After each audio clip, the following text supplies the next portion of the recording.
Hey guys, welcome to my YouTube channel Sahi signature. വളരെ പെട്ടെന്ന് നമുക്ക് കുക്കർ ഉപയോഗിച്ച് ഒരു ബീഫ് കറി എങ്ങനെ ഉണ്ടാക്കുന്നതെന്ന് നോക്കാം. വളരെ സ്വാദിഷ്ടമായൊരു ബീഫ് കറിയാണ്. ഒരു കുക്കറിലേക്ക് 1 ടേബിൾ സ്പൂൺ ഓയിൽ ഒഴിക്കുക. ഓയിൽ നന്നായി ചൂടായി വരുമ്പോഴത്തേക്കും 1 ടീസ്പൂൺ ഉലുവ ചേർത്ത് കൊടുക്കുക. ഉലുവ നന്നായി പൊട്ടി വരുമ്പോഴത്തേക്കും നമുക്ക് ഓണിയൻ ചേർത്ത് കൊടുക്കാം. 400 ഗ്രാം ഉള്ളിയാണ് ഞാൻ ചേർത്ത് കൊടുത്തേക്കുന്നത്.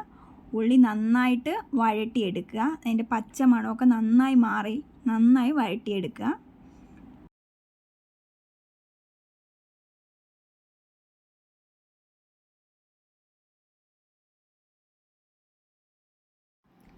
നന്നായി വഴണ്ടു വന്ന ഉള്ളിയിലേക്ക് 2 table spoon ginger garlic paste ചേർത്ത് കൊടുക്കുക.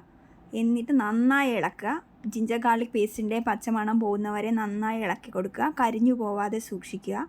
ഇപ്പോൾ ഇതിൻ്റെ പച്ച മണമൊക്കെ മാറി വന്നിട്ടുണ്ട്. ഇനി ഇതിലേക്ക് നമുക്ക് പൊടികൾ ചേർത്ത് കൊടുക്കാം.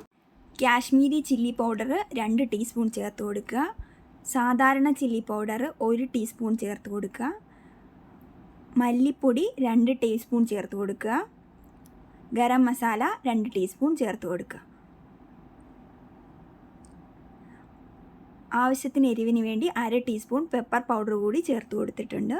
ഇതിനി നന്നായി ഇളക്കി കൊടുക്കുക. ഈ പൊടിയുടെ ഒരു പച്ച മണം മാറുന്ന വരെ നന്നായി ഇളക്കി കൊടുക്കുമ്പോഴത്തേക്കും ഇപ്പോൾ പച്ച മണമെല്ലാം മാറി നന്നായിട്ട് സോട്ടായി വന്നിട്ടുണ്ട്. ഇനി ഇതിലേക്ക് നമുക്കൊരു 3 ടൊമാറ്റോ ചെറുതായി അരിഞ്ഞത് ചേർത്ത് കൊടുക്കുക. ഇതിനോടൊപ്പം തന്നെ ഒരു 1/2 കപ്പ് മല്ലിയില കൂടി ആഡ് ചെയ്ത് കൊടുക്കുക. നന്നായി ഇളക്കി മസാലയോടൊപ്പം യോജിപ്പിക്കുക.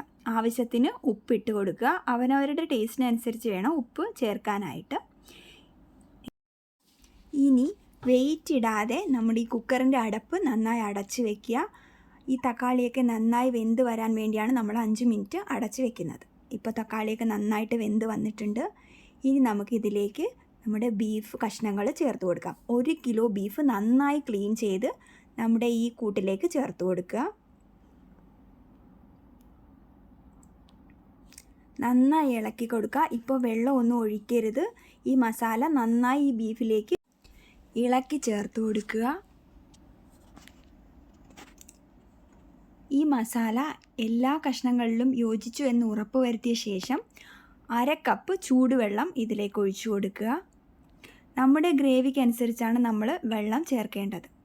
ഇനി 2 തണ്ട് കറിവേപ്പില കൂടി ചേർത്ത് കൊടുക്കുക.